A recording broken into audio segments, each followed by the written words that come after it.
তোমার মার সাথে কিসের জিত ছিল? কোনো জিত আছে না, কেন মারছো? এমনি তুমি মার কিভাবে মারছো তোমার আম্মুকে? ইয়া দিয়া কি দিয়ে বলো বলো? ইয়া দিয়া বুড়ি জন্য ভাইয়া করে সাহায্য সাহায্য আর দাও দিয়ে দাও। হ্যাঁ তোমার তোমার তো আব্বা কইছিল তখন? আপা বাইরে হ্যাঁ বাইরে হ্যাঁ তুমি কেন মারছো তোমার আম্মুকে? আমি এমনি মারছি।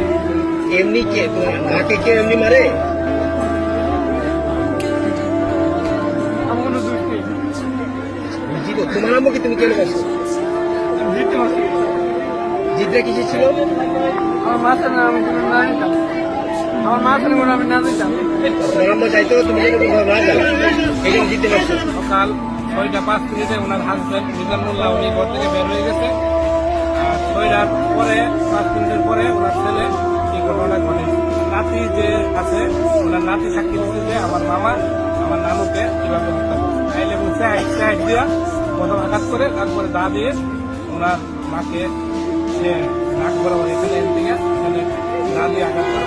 আঘাত করার পরে সে মৃত্যু নিশ্চিত করে তখন সে ওয়াশরুমে গিয়ে দাঁড়া ধুয়ে ফেলে। ছেলের একটা মা ভাব দিয়ে কত কষ্ট কত ইয়া করছে হাওনে বিদ্যানে পড়ে লোলে রাগ উঠি ওরা যদি কত কত হয়ে থাকে ওই না যদি যাইও তাই মা কে গেছে ছেলের ভিতরে গানছে মা যে জানছে মারে জানি কাম করবো লাগছে।